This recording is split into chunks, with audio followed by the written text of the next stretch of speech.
Well, hello there. Good morning. Boker Tov. How are you? It's Tuesday. Yep, that means it's Torah Tuesday. Oh boy. I hope your week's going according to plan and you're doing well. I want to tell you a little story here. Korach was a very successful man. He went to all the parties, knew the right people, and was educated at the best university. He was a man of respect amongst his peers and was on many board of directors, including the Levy board. The stockholder meeting was taking place this very day, and Korach and the other board members all filed into the hall for the meeting. As the leader of the company got up to give his address, Korach raised his hand and asked to be heard. Surprised, but always the gentleman, the leader told Korach to make his presentation. Korach got up and spoke directly to the members of the audience. He loudly denounced the leader's abilities to lead and even went as far to question his moral authority. All that was heard throughout the hall was a loud gasp from the audience. The leader just looked at Korach with hurt in his eyes, and all he could summon to say was, "Why are you doing this?"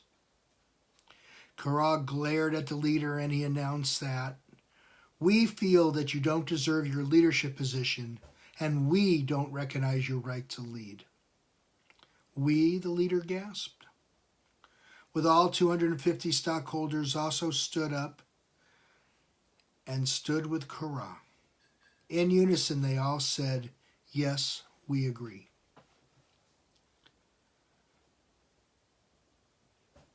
This was a total shock to the assembly, and especially to the leader who had spent many, many hours with Korach working, studying, and playing.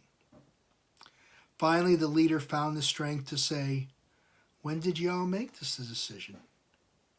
"It's been brewing for a while," said Korach. Nobody said anything. Korach and the leader just stood there staring at each other. Finally, the leader issued a challenge. "Let's ask the company founder her opinion on this. If she agrees with you, I'll leave. If she agrees with me, all of you are gone." Korach and his backers smiled and said, "Bring it on." The company founder was sitting in her seat listening to the entire exchange, absolutely horrified by what she was hearing. She wanted to purge them all from her sight. She stood up and looked at Korach and his followers and just pointed towards the door. She was so angry that she couldn't speak. All she could muster was pointing. Korach started to speak and she just held up her hand and pointed towards the door. All the audience heard was a swoosh, and all 250 of them were gone, as if they were never there. The founder turned to the audience and glared over the room. The leader ran to her side and asked what she was about to do. She wanted to be rid of all these fools. All of the thousands assembled could go as far as she was concerned. How could 250 gossip and plan such a revolt without the rest of the audience not knowing? The leader begged her to reconsider her position. "Don't blame everyone for their actions," he begged. Still furious, she gave in to the leader's request, but warned everyone in attendance that her patience was sorely tested. The leader took back control of the meeting. No one wanted to speak about or acknowledge what just happened, and no one wanted to challenge the leadership anymore. So, what just happened? In modern terms, we call it a hostile takeover, a revolt, a challenge to the leadership. How could the Korach gather his supporters without anybody knowing? How could such a well-planned revolt happen without Moses knowing something was afoot? This could be the most puzzling issue with the Parsha Korach.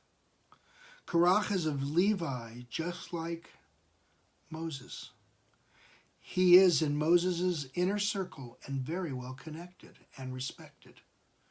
Was Moses being blind, or was the conspiracy that well conceived? How could Korach be so sneaky and underhanded? Good question. So, something to think about. Hope you enjoyed it. I hope you learned something. Comment, like, send carrier pigeons, whatever. But I hope you learned something. And until next week, I'll see you Tuesday, Torah Tuesday. Peace out.